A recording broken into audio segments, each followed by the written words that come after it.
Kita lanjutkan kajian kita di surat Al-An'am di ayat 105. Sebagaimana yang saya baca tadi, ayat ini mengisahkan bahwa Allah mengulang-ulang ayat. Ayat itu diulang-ulang dalam Al-Quran. Tujuannya apa? Agar orang beriman mendapat petunjuk karena diulang-ulang ayatnya. Lalu yang kedua, agar orang musyrik mengatakan, kamu telah mengatakan kepada Muhammad, kamu telah mempelajari ayat-ayat dari ahli kitab.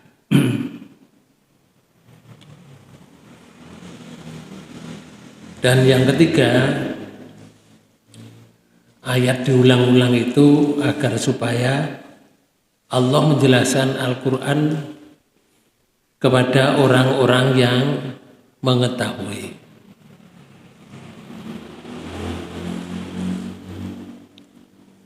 Memang di dalam Al-Quran itu banyak ayat yang diulang. Contohnya kalau di awal surat di dalam Al-Quran, di surat Al-Baqarah itu ada kalimatnya nih, wasawaun alaihim a'angdartahum amlam tungdirhum la yu'minun. Di surat Yasin ya diulang lagi, wasawaun alaihim a'angdartahum amlam tungdirhum la yu'minun. Banyak ayat yang diulang-ulang oleh Allah agar supaya tadi orang yang beriman itu mendapat petunjuk. Di surat Ar-Rahman itu juga banyak yang diulang-ulang. Fabi ayyi ala'i rabbikuma tukadziban. Berapa kali itu? Lalu Allah menjelaskan, setelah diulang ayatnya dijelaskan ayat berikutnya dan seterusnya. Bapak Ibu saudara sekalian, menurut tafsirnya Ibnu Katsir di ayat 105 di surat Al-An'am ini, yaitu sebagaimana rinciannya dalam ayat ini yang menerangkan tentang keesaannya dan bahwa tidak ada Tuhan selain Allah. Maka dijelaskan mengingat ketidaktahuan orang-orang yang bodoh. Mereka itu adalah orang-orang musyrik. Mereka itu orang-orang kafir yang mendustakan kepada Rasulullah, nggak percaya dengan Rasulullah. Kalau Rasul itu diutus oleh Allah sebagai utusan. Lalu orang musyrik dan orang kafir itu mengatakan kepada Rasulullah, hei Muhammad, engkau telah belajar dari orang-orang ahli kitab sebelummu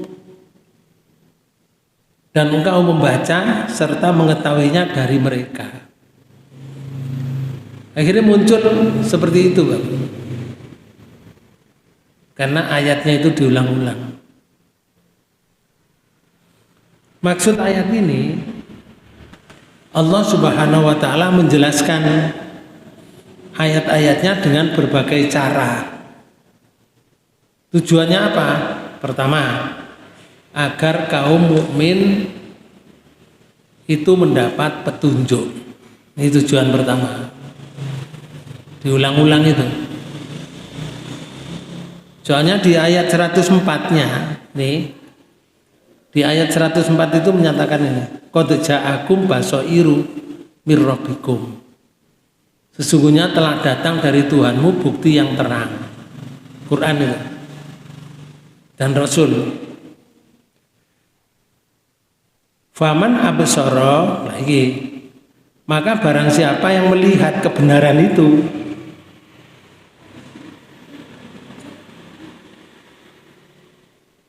maka manfaatnya fali nafsihi, untuk dirinya sendiri, bukan untuk orang lain. Sebaliknya,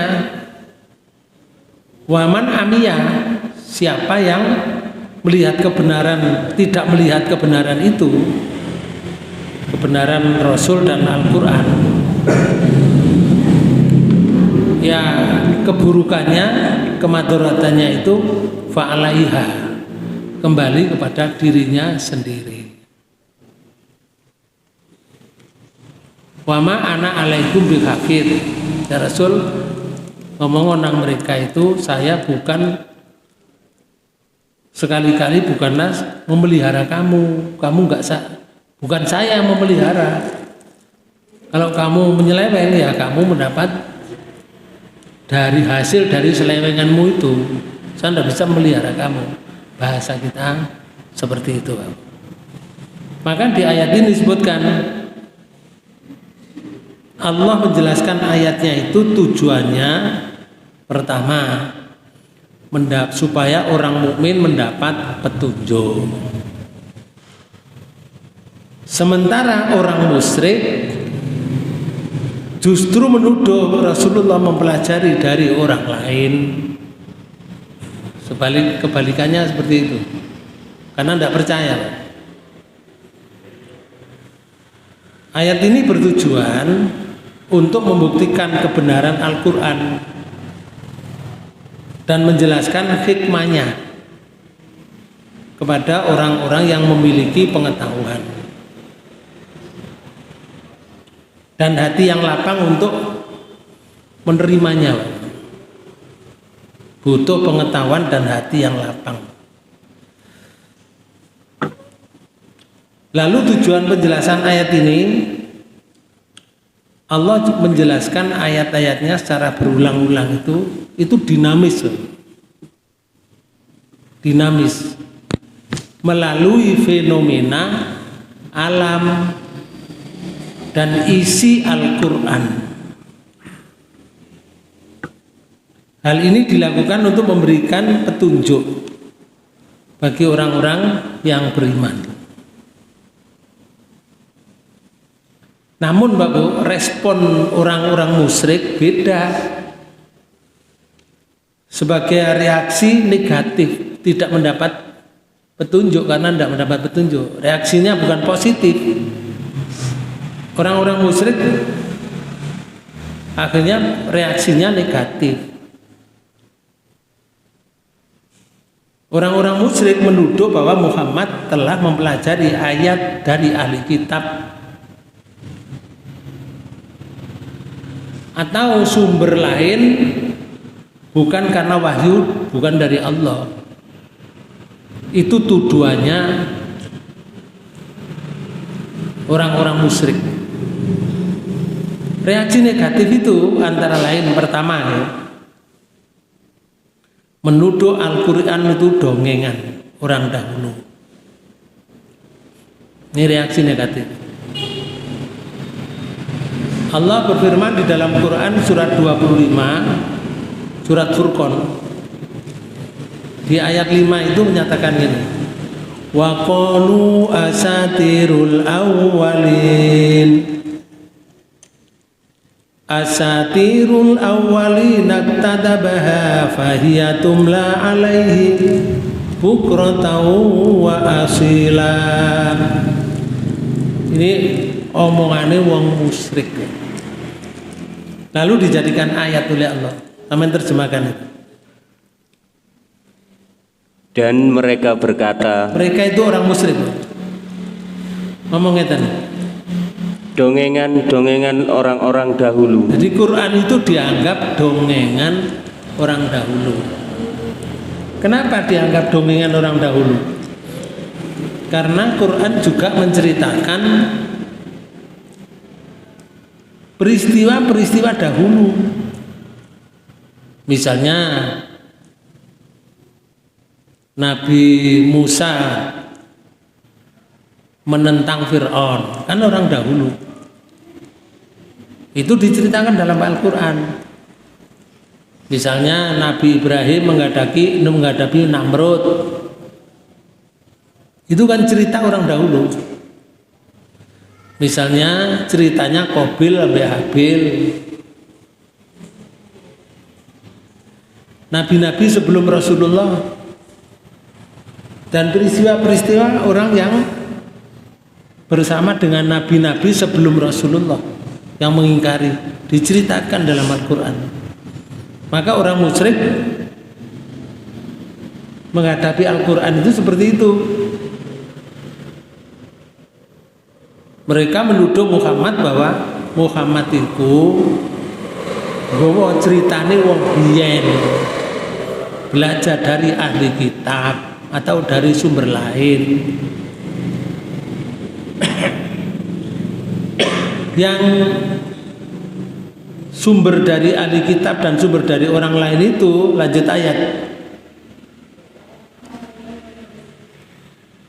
dimintanya supaya dituliskan. Tuduhannya katanya diminta, katanya orang musyrik, terus disuruh nulis. Lanjut. Maka dibacakanlah dongengan itu kepadanya setiap pagi dan petang. Itu tuduhannya. Al-Quran diwaca esok, diwaca saawan, diwaca bengi, itu dituduh setelah disuruh menulis dari dongengan, minta dari kitab dari orang Yahudi, terus diwacakno pagi, siang, petang, malam, diwacakno ngoten. Itu tuduhan pertama. Reaksi negatif mereka, orang musyrik, yang konteks turun ayatnya ini, Bapak. Yang pertama, ayat ini turun sebagai bantahan terhadap kaum musyrikin Quraisy waktu itu, yang menolak keras kenabian Muhammad SAW. Mereka tidak mampu menandingi keindahan Al-Quran, namun tetap menolak dengan fitnah dan tuduhan palsu. Caranya kan begitu, Pak. Orang yang menolak kebenaran itu kan membuat fitnah dengan tuduhan-tuduhan yang tidak benar. Itu cara menolaknya. Mereka berkata Al-Quran ini hanyalah kisah orang dahulu, namanya Asatirul Awalin. Muhammad menulisnya, lalu ada orang yang membacakan untuknya pagi dan sore. Itu alasan mereka.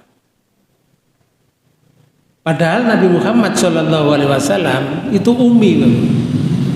Umi itu ya gak iso maca, ya gak iso nulis. Kalau dituduh menulis gak bener, kalau dituduh maca ya gak bener, gak iso maca. Rasulullah itu tidak bisa baca dan tidak bisa tulis, dibuat begitu oleh Allah. Tapi kecerdasannya melebihi dari manusia sampai akhir zaman. Masa iso Pak Bu, Rasulullah misalkan wong gak iso nulis, gak iso maca, menyatakan bahwa laut itu pisah, ada yang air asin, ada yang air tawar. Pada Rasulullah itu di gurun pasir, jauh dari laut. Rasulullah bisa menyatakan seperti itu melalui ayat, karena yang menurunkan ayat itu Allah, bukan karpi Rasulullah. Disitulah hikmahnya. Sehingga Rasul itu perantara saja untuk membacakan syariat Allah yang dibawa oleh Rasulullah untuk disampaikan pada umatnya supaya mengikuti syariat Allah. Maka Rasulullah dibuat oleh Allah tidak bisa baca dan tidak bisa tulis, agar supaya tidak dituduh membuat bahwa Al-Quran itu dibuat Rasulullah. Tapi masih ada yang menuduh seperti itu. Dan tidak pernah belajar kepada siapapun Rasulullah. Tuduhan ini tidak terbukti. Hanya mereka yang berbuat dengki saja kepada Rasulullah, dan mereka itu tergolong orang-orang yang sombong. Yang kedua, makna asatirul awalin. Kata asatir itu berasal dari kata satoro, menulis. Artinya catatan, kisah, atau legenda lama. Itu asatir. Mereka menuduh Al-Quran itu kisah fiktif. Kisah fiktif itu kisah yang dibuat-buat, tidak ada faktanya. Ini fiktif namanya. Makanya nek ono pejabat itu laporan fiktif. Iku laporan nggak bener, nggak ono tapi dilaporno. Itu namanya fiktif. Kuitansi ini kuitansi fiktif. Maka bukan alat pembayaran. Bukti alat pembayaran, tapi fiktif. Fiktif itu hanya dicatat tetapi tidak pernah belanja. Itu namanya fiktif. Nah, mereka menuduh bahwa Al-Quran itu kisah fiktif dari peradaban kuno yang dikumpulkan Nabi Muhammad SAW, padahal isi Al-Quran itu berbeda, Bapak. Tidak seperti yang dituduhkan oleh kaum musyrik. Bukan sekedar kisah, tetapi penuh ajaran tauhid. Quran itu, Al-Quran itu isinya juga hukum. Al-Quran itu isinya juga hikmah. Al-Quran itu juga isinya ibadah. Jadi tidak hanya cerita, tidak hanya dongeng, tapi pelajaran. Bahkan kalau orang tidak mengerti, Pak, ketika berbuat syirik, setelah membaca Al-Quran dia sadar, maka orang itu tidak akan berbuat syirik. Misalnya ya, ada ayat begini di surat 4 ayat 48 itu menyatakan, innallaha la yaghfiru ayyushraka bihi wa yaghfiru ma duna dzalika liman yasha. Sesungguhnya Allah tidak mengampuni dosanya orang yang berbuat syirik sampai mati. Tapi Allah mengampuni dosanya orang yang berbuat dosa selain syirik. Kalau mati bawa dosa, tapi dosa selain syirik masih ada kesempatan diampuni. Tapi kalau syirik tidak. Itu pun dengan catatan bagi yang dikehendaki oleh Allah diampuni. Kalau mereka itu bersungguh-sungguh minta ampun, lalu gak nutut umurnya, Pak, terus mati, diampuni oleh Allah. Nah, bagi orang yang mempelajari ayat itu, otaknya berjalan. Oh, kalau begitu saya tidak berbuat syirik. Saya akan pertahankan keimanan saya akan bertobat dari perbuatan syirik. Lah ngoten niku dengan ayat tadi, Pak, menjadi pelajaran bagi orang yang menggunakan akalnya, yang mau belajar. Contoh lagi ya, misalnya ada di surat 18 ini, di ayat 29 Allah menyatakan ini, wa qulil haqqu mir rabbikum faman saa'a falyu'min wa man saa'a falyakfur inna a'tadna lidzalimina nara ahata bihim suradikuha wa iyastaghisu yughasu bima'in kalmuhli yaswil wujuh. Nah, sama terjemahkan nih. Dan katakanlah, kebenaran itu datangnya dari Tuhanmu. Maka barang siapa yang ingin beriman, hendaklah ia beriman. Terus? Dan barang siapa yang ingin kafir, biarlah ia kafir. Ayat ini dibaca oleh orang yang mau belajar. Lalu Allah menyatakan ini, lek kowe kafir, maka tergolong orang yang dolim. Sedangkan Allah menyatakan begini, sesungguhnya kami telah sediakan bagi orang-orang lalim itu neraka. Kalau kamu kafir tergolong orang dolim. Kalau kamu dolim, Allah menyediakan neraka untuk bagi orang yang dolim. Kalau kamu di neraka minta makan, kamu juga minta minum, karena haus di neraka. Kalau kamu minta minum, Allah menyediakan minum, cuma minumannya di dalam ayat ini disebutkan. Dan jika mereka meminta minum, niscaya mereka akan diberi minum dengan air seperti besi yang mendidih, yang menghanguskan muka. Ini Pak Bu, kalau minta minum di neraka itu diberi minum seperti minuman besi yang dicairkan, disokno grojok, yaswil wujuh, menghancurkan wajahnya. Bagi orang yang belajar ini Pak, kira-kira tambah wedi apa tambah menentang? Tambah takut apa tambah menentang? Tambah takut kan? Maka ini hikmahnya. Ayat dibaca, kemudian dipelajari, menjadi imannya orang itu bertambah.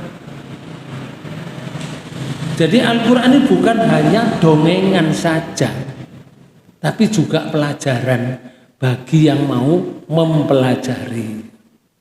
Makanya ono hukum, ada tauhid, ada syariat, ada ibadah, ada ajaran tauhid, ada ajaran akidah akhlak, ada ajaran Quran hadis. Juga ada ajaran sejarah, juga ada. Di dalam Quran itu sejarah orang dahulu diceritakan oleh Allah. Nah Rasulullah kan tidak tahu Pak Bu, kehidupan Nabi Lot itu masa roh, kehidupan Nabi Soleh, Nabi Hud, tidak tahu.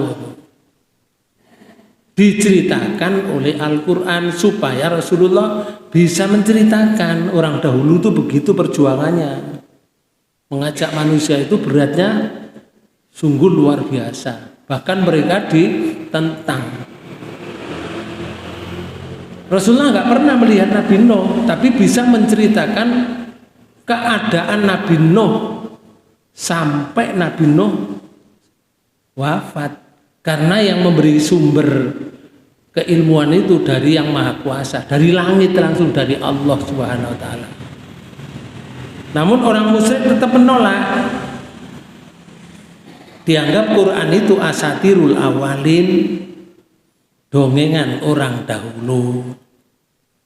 Makna yang ketiga, di ayat itu disebutkan tumla alaihi bukrotau wa asila. Artinya dibacakan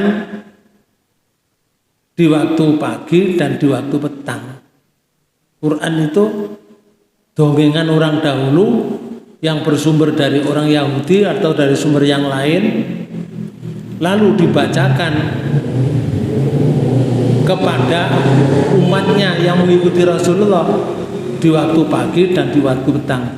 Itu reaksinya orang kafir, reaksi negatif. tuduhannya seperti itu karena dengkinya tadi.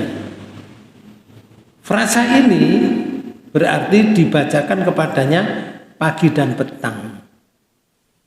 Orang musyrik itu menuduh bahwa Nabi Shallallahu Alaihi Wasallam memiliki guru rahasia. Dituduh Muhammad itu punya guru rahasia yang mengajarinya setiap pagi dan sore. Namun Allah membantah tuduhan ini dalam ayat lain. Misalnya di surat 16 ayat 103 ini. Surat An-Nahl. Walaqad na'lamu annahum yaquluna innama yu'allimuhu basarun lisanul ladina yulkhiduna ilaihi a'jamiyun. Wa hadza lisanun arabiyyum mubin. Surat An-Nahl surat 16 ayat 103. Monggo. Dan sesungguhnya kami mengetahui bahwa mereka berkata. Kami di sini dan sinten kami ini? Allah. Allah menyatakan sesungguhnya kami mengetahui bahwa mereka itu berkata ini. Sesungguhnya Al-Quran itu diajarkan oleh seorang manusia kepadanya, Muhammad. Oh, tentu tuduhannya. Allah mengetahui omongan mereka seperti ini. Lanjut. Padahal bahasa orang yang mereka tuduhkan bahwa Muhammad belajar kepadanya bahasa Ajam. Bahasa Ajam, bahasa Ajam. Bahasa Ajam itu bukan bahasa Rasulullah. Masa ono wong ngajarkan bahasa yang bukan bahasanya, kemudian disampaikan kepada umatnya yang sama bahasa yang dipahami oleh umatnya. Gak mungkin loh. Saya misalkan belajar bahasa Jerman, lalu saya ceramah di panjenengan yang panjenengan tidak bisa bahasa Jerman. Saya bahasa Jerman, ngerti nggak? Gak mungkin loh. Itu tuduhan mereka karena dengki. Hasadam min indi anfusihim. Mereka itu hasud dengan dirinya sendiri. Karena apa? Harapannya Muhammad itu muncul dari Bani Israel. Sedangkan Muhammad muncul dari orang Arab. Yang menyatakan bahwa Nabi akhir, nanti akan ada Nabi akhir setelah Nabi Isa, itu berdasarkan kitab Taurat dan kitab Injil. Sedangkan kitab Injil itu dikonsumsi oleh orang-orang Bani Israel. Maka harapannya Nabi akhir zaman itu muncul tokoh Bani Israel. Ternyata tidak, muncul dari Bani Ismail. Padahal beritanya di kitab Injil, contoh, dibakukan oleh Allah ceritanya di surat 61 ini, Pak. Di surat 61 surat As-Saff di ayat 6 Nabi Isa itu menceritakan kepada umatnya, wa idh qala Isa bin Maryam ya bani Israil. Karena Nabi Musa itu berhadapan dengan Bani Israel. Nabi Isa sendiri ya orang Bani Israel. Ya Bani Israil inni Rasulullah ilaikum musaddiqan lima baina yadayya minat Taurati wa mubassiran bi rasulin ya'ti min ba'di ismuhu Ahmad falamma ja'ahum bil bainati qalu Hada sikhrum mubin. Niki diceritakan lagi oleh Allah. Yang kitab Injil dulu diturunkan oleh Allah, Nabi Isa mengatakan seperti itu.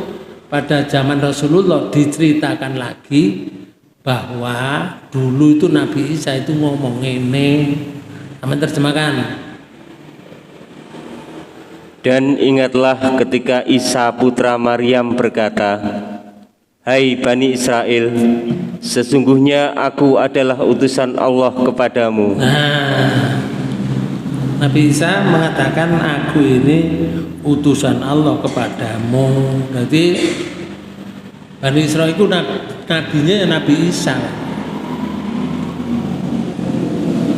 bukan Nabi Muhammad. Kecuali Bani Israel yang hidup bersama Nabi Muhammad, maka nabinya Muhammad. Tapi mereka tidak bisa mengakui. Lanjut.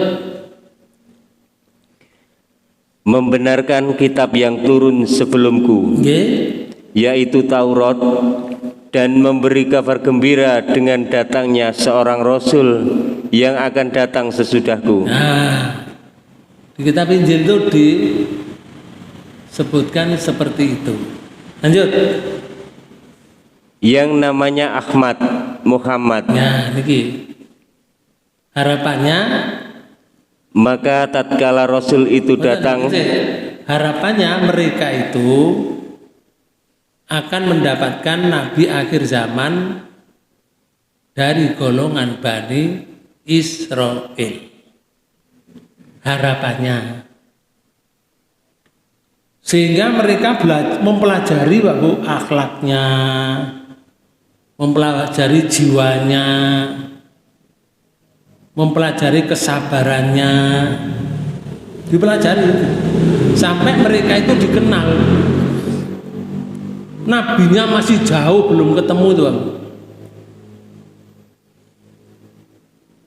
Akhlaknya itu sudah dikenal, koyok mengenal anaknya sendiri, seperti mengenal ayah anaknya sendiri. Sampai Allah memberi kabar di surat Al-Baqarah di ayat 146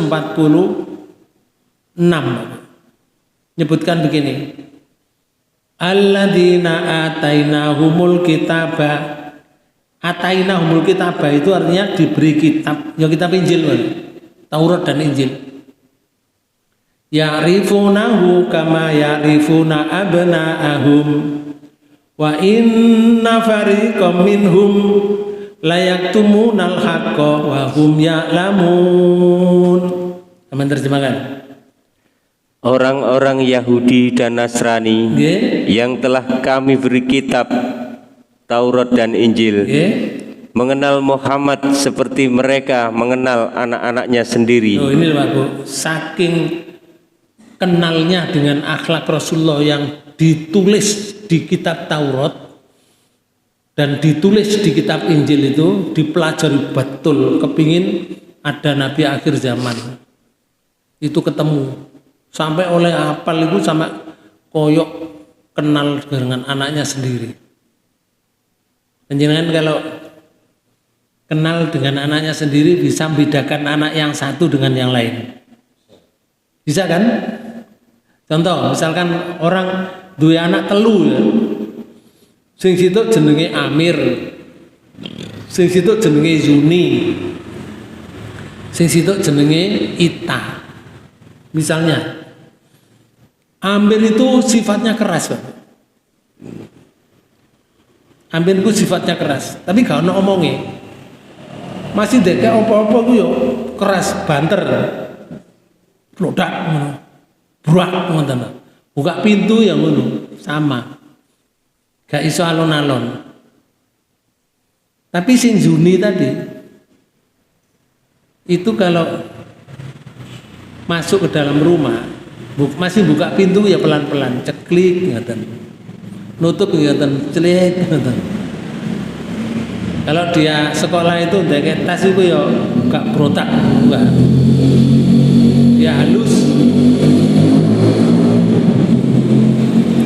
Lah yang satu namanya Ita itu, anaknya tidak keras, tapi setiap dia berbuat itu mesti ngomong. Bung gremeng, bung ngomong, buka ceto suaranya. Maka kalau kita punya anak 3 itu bisa mengenali, walaupun kita tidur di kamar. Kata ono wong buka pintu, buat, ngoten. Bapak Ibu bisa enggak menyebutkan siapa yang masuk itu? Bisa kan? Amir. Tapi lek ono mlebu terus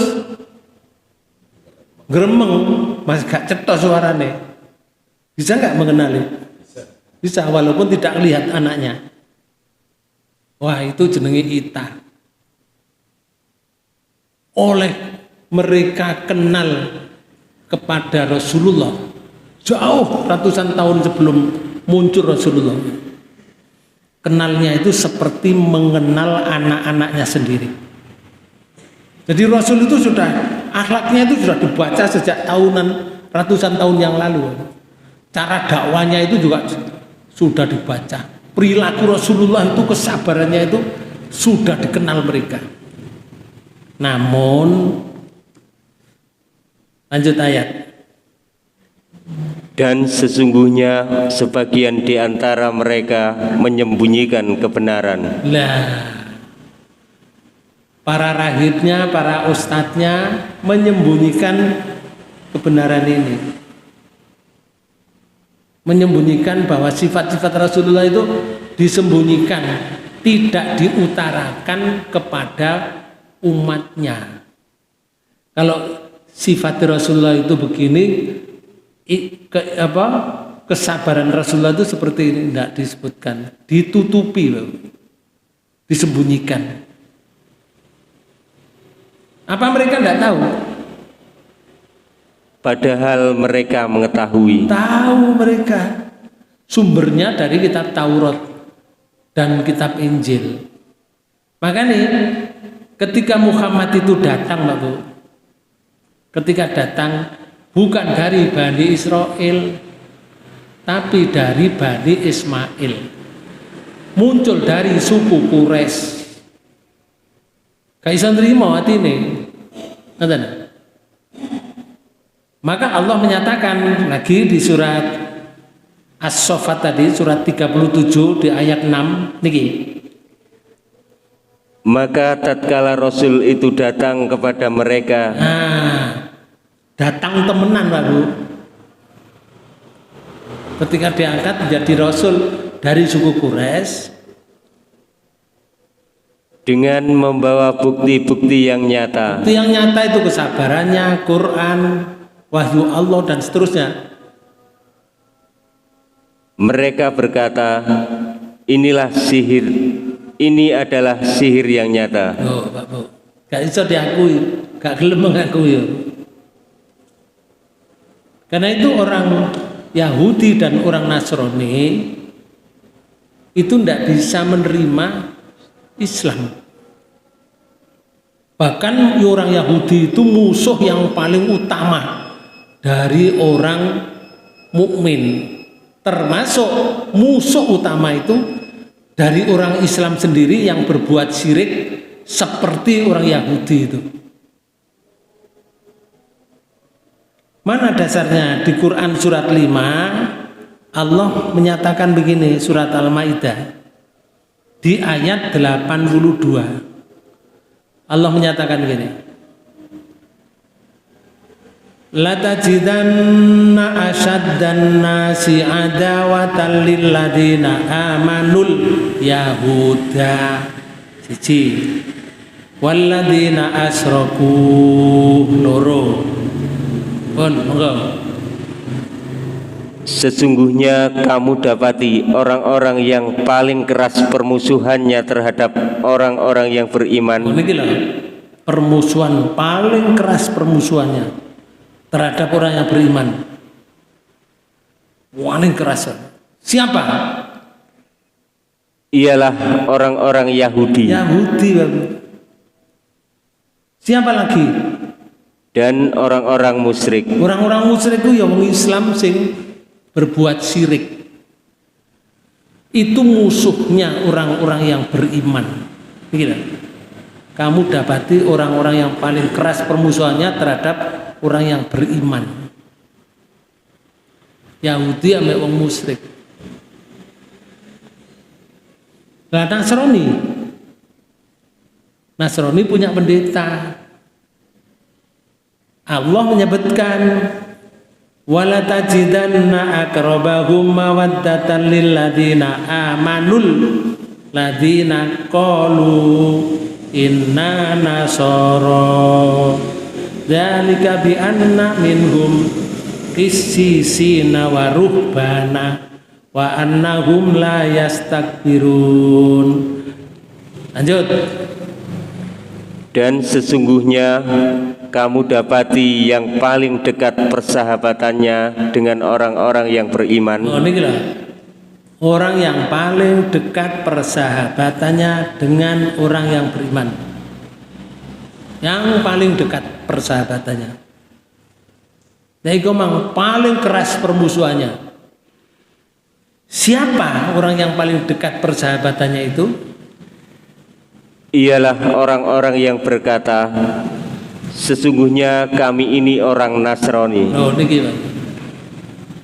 Jadi yang mengatakan saya Nasrani, yaitu yang paling dekat persahabatannya dengan umat Islam. Bapak Ibu bisa menyaksikan bulan depan itu bulan Desember. Nanti yang jaga gereja siapa? Siapa? Umat Islam. Karena paling dekat persahabatannya, Pak Bu. Ono sholat duha itu dijaga orang Kristen. Gak ada. Ada nggak sholat hari raya Idul Fitri dijaga orang Kristen? Jumatan dijaga orang Kristen? Gak ada. Tapi kalau jenenge Natalan di gereja, sing jogo umat Islam, sing maca Quran, sing khataman bendina itu, ya umat Islam sing jogo. Anjane ayatnya muni ngene. Ayatnya lo mengatakan orang yang paling dekat persahabatannya dengan orang yang beriman ialah orang yang berkata, sesungguhnya kami orang Nasrani. Dekat akhirnya. Kenapa kok dekat? Dijelaskan oleh Allah. Yang demikian itu disebabkan karena di antara mereka itu orang-orang Nasrani terdapat pendeta-pendeta dan rahib-rahib juga. Ini masalahnya. Ada pendeta, ada rahib. Lah pendeta ambek rahib itu terus ya Allah juga karena sesungguhnya mereka tidak menyombongkan diri. Gak menyombongkan diri, sopan santun Bapak. Gak keras sifatnya. Dia sopan santun. Itu namanya mudahana. Dia sopan santun. Ketoknya sopan santun Pak Bu, tapi ingin menghancurkan itu. Halus masuknya Pak Bu. Oleh karena itu Allah berpesan, kalau walaupun mereka sopan santun, mereka tidak menyombongkan diri, kamu jangan ikut kegiatan mereka. Contoh di surat 68 ini Pak. Surat 68, surat Al-Qalam. Allah menyatakan begini. Ayat 8. Fala tuti'il mukadzibin. Maka janganlah kamu ikuti orang-orang yang mendustakan ayat-ayat Allah. Ojo ngikuti kegiatannya. Kamu jangan mengikuti pesannya. Kamu jangan mengikuti ajakannya. Orang yang mendustakan ayat Allah itu yang dimaksud adalah orang Nasrani. Kenapa? Ayat 9 Allah menyatakan ini. Waddu law tudhinu fayudhinun.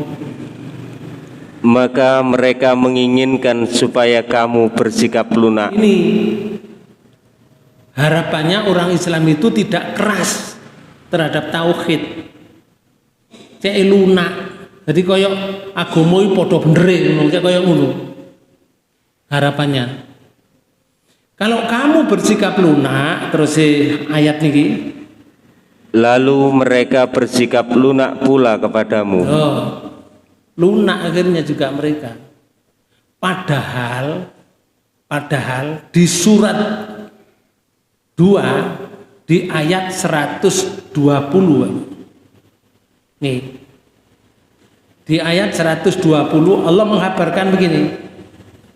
Walan tardo angkal yahud walan nasara hatta tattabi'a millatahum.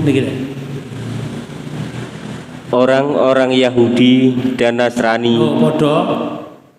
Yang dimaksud ayat tadi. Yahudi sama Nasrani, terus ya Allah ngatakan, tidak akan senang kepada kamu hingga kamu mengikuti agama mereka. Oh, ini gila bagus. Tidak senang sampai kamu mengikuti agama mereka. Agama mereka itu agama Yahudi, agama Nasrani.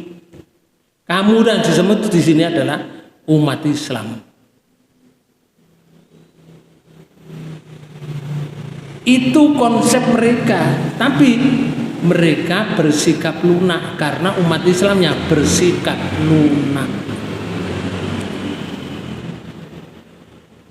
Karena umat Islam bersikap lunak.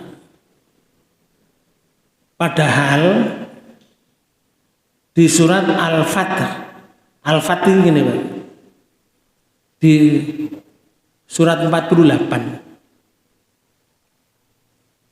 itu Allah berpesan di ayat 29 ini berpesan gini, Muhammad Rasulullah walladzina ma'ahu asyidda'u 'alal kufar. Iki lho tandane. Muhammad itu adalah utusan Allah. Jelas kan Muhammad itu utusan Allah. Terus yang malah Muhammad itu kan jenenge umat Islam. Lanjut. Dan orang-orang yang bersama dengan dia. Nah, bersama dengan dia itu umat Islam. Simil Rasulullah itu punya sifat. Sifatnya adalah keras terhadap orang-orang kafir. Niki Pak Bu. Keras terhadap orang kafir itu, yang keras itu keimanan, ketauhidan. Artinya begini, lakum dinukum waliyadin. Agamamu agamamu, agamaku agamaku. Aku tidak mengganggu Tuhan, Tuhan jangan mengganggu aku dalam beragama. Aku tidak mengikuti Tuhan, Tuhan jangan mengikuti aku. Ini namanya keras. Kalau masalah perdagangan, urunan gawe pos hansip misalkan, pos security, wong Hindu, wong Kristen, orang Buddha, orang Nasrani, orang Yahudi, urunan 200.000-an misalkan, boleh, nggak ada masalah. Tapi kalau sudah urusan akidah, bersikap keras nih lah. Bersikap keras adalah keras terhadap orang-orang kafir. Keras itu tidak bisa kompromi lah. Natal itu urusan tauhid, maka kita tidak boleh ikut Natal lah.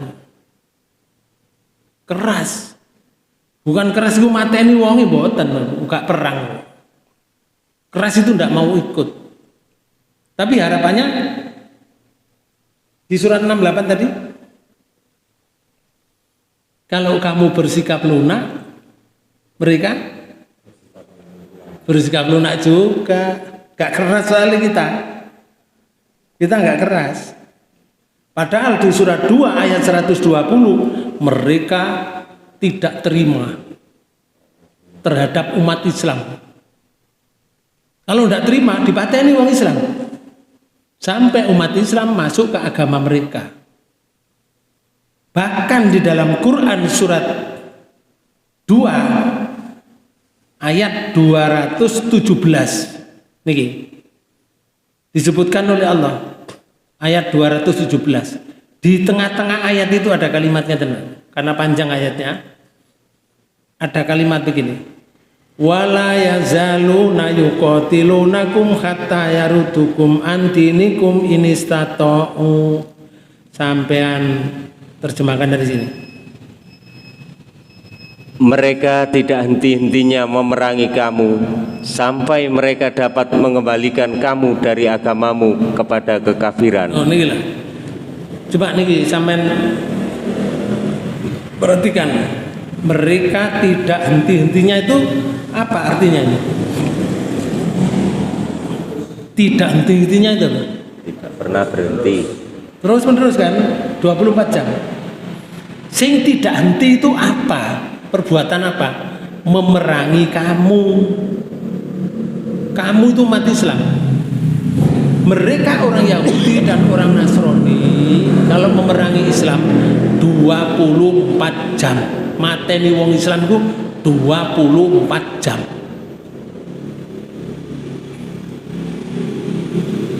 Sampai kapan? Sampai mereka mengembalikan kamu dari agamamu kepada kekafiran.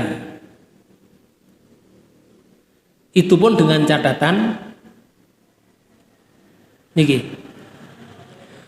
Seandainya mereka sanggup. Seandainya mereka sanggup. Tapi lek ono wong imane kuat, gak sanggup mereka. Gak sanggup kan? Karena itu dipilih umat Islam sing mana yang bisa ditarik. Jamaah ini tidak mungkin bisa ditarik, kuat Pak. Kuat gak bisa ditarik. Kalau kayak contoh panjenengan misalkan setiap bulan dikai mie setengah dus, beras 10 kilo, minyak 2 liter setiap bulan. Bapak Ibu disuruh tanda tangan ke gereja setiap minggu. Mau enggak? Mau enggak? Mau? Oh, enggak mau. Nah, itu berarti angel. Seandainya mereka sanggup ini. Ada yang enggak sanggup. Karena itu di surat 59 niki Allah mengkabarkan sekaligus untuk kita ketahui surat Al-Hasr. Di ayat 14 itu ada kalimatnya teman. La yuqatilunakum jami'a illa fi qura mukhassanatin aw miwara'in judurin ba'suhum bainahum sadidun taksabuhum jami'a wa qulubuhum satta dzalika bi annahum qaumul la yaqilun. Oh, diterjemahkan. Mereka tidak akan memerangi kamu dalam keadaan bersatu padu. Wong Islam itu lek bersatu padu tidak akan bisa diperangi. Tidak akan bisa diperangi. Lek bersatu padu. Tapi lek gak bersatu padu, amblas. Lanjut, sing diperangi yang mana? Kecuali dalam kampung-kampung yang berbenteng atau di balik tembok. Loh, iki Bang. Lek ono kampung berbenteng kaya ono NTT ngono, ono Papua, parani Bang. Atau di balik tembok, Gunung Kidul, karena ada gunung di situ di balik tembok. Mereka didatangi. Dikai mie, dikai gula, dikai beras, dikai minyak. Udah katut ke gereja. Allah menyatakan begini. Permusuhan antara sesama mereka adalah sangat hebat. Loh, ini lah. Permusuhan antara mereka.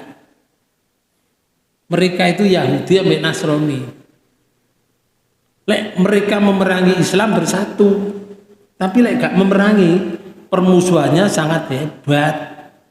Niki Allah menyatakan begini.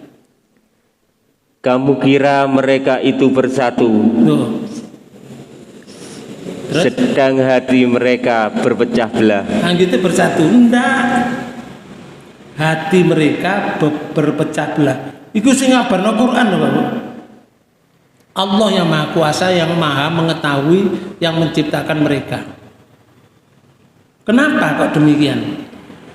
Yang demikian itu karena sesungguhnya mereka adalah kaum yang tiada mengerti. Mereka nggak ngerti mana benar mana salah, itu nggak tahu.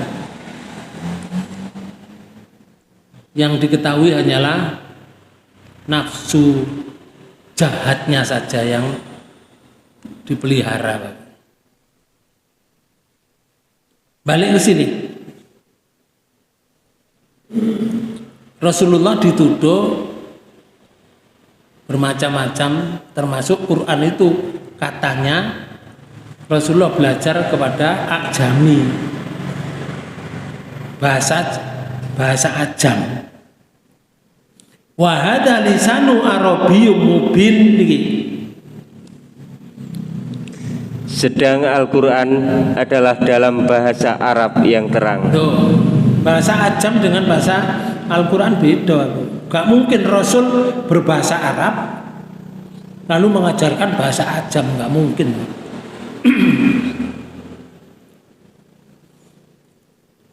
Makna ayat yang Allah membantah dengan logika tadi. Bagaimana mungkin seorang asing yang tidak fasih bahasa Arab mengajarkan kitab Arab paling fasih dan indah di dunia? Gak mungkin. Itu dibantah oleh Allah. Inilah reaksi negatif mereka. Menurut tafsir At-Tabari, nusarriful ayat yang berarti berulang-ulang, kami bolak-balikkan, kami variasikan, atau kami jelaskan dengan detail. Quran itu loh. Di sini ada darosta di ayat 105 tadi. Darosta itu artinya engkau mempelajarinya dari orang Kristen menurut tafsirnya Tabari, atau dari budak yang mereka klaim mengajari Muhammad SAW. Itu tuduhan mereka. Namun At-Tabari menekankan dalam tafsirnya itu, pengulangan ayat itu bertujuan agar hujah Allah tegak dan tidak ada alasan lagi untuk mendustakan. Dibaleni balak-balik loh Bapak. Ayat dibaleni balak-balik itu. Al-Qurtubi dalam tafsirnya itu menyebut pengulangan ayat itu rahmat, bentuk rahmat. Karena manusia berbeda-beda dalam pemahaman. Ada yang paham dengan perintah, ada yang paham dengan kisah, ada yang paham dengan ancaman. Penjelasan Allah dalam berbagai bentuk itu merupakan hikmah pendidikan dari langit, dari Allah. Ia menyebutkan juga bahwa orang kafir menuduh ini hanyalah pengetahuan orang-orang dahulu, tuduhannya begitu. Ada pertanyaan di sini? Sudah paham?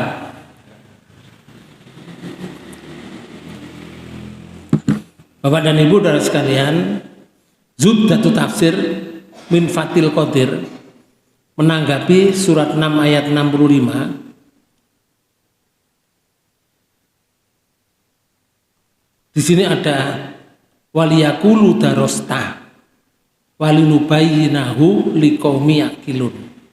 Itu niki. Sing pertama, wa kadzalika nusarriful ayah.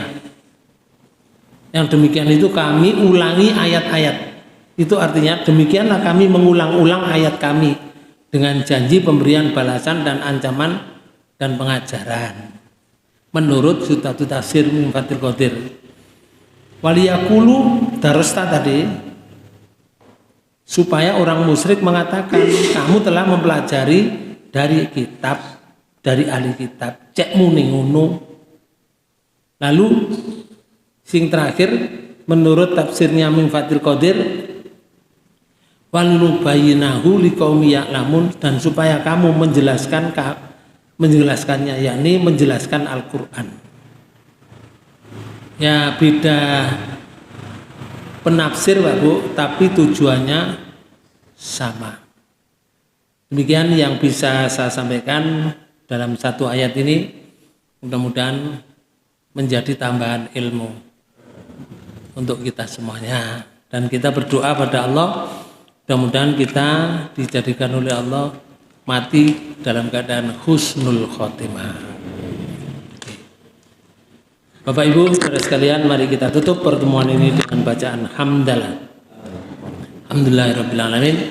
Subhanakallahumma wa bihamdika asyhadu an la ilaha illa anta astaghfiruka wa atubu ilaik. Assalamualaikum warahmatullahi wabarakatuh. Waalaikumsalam.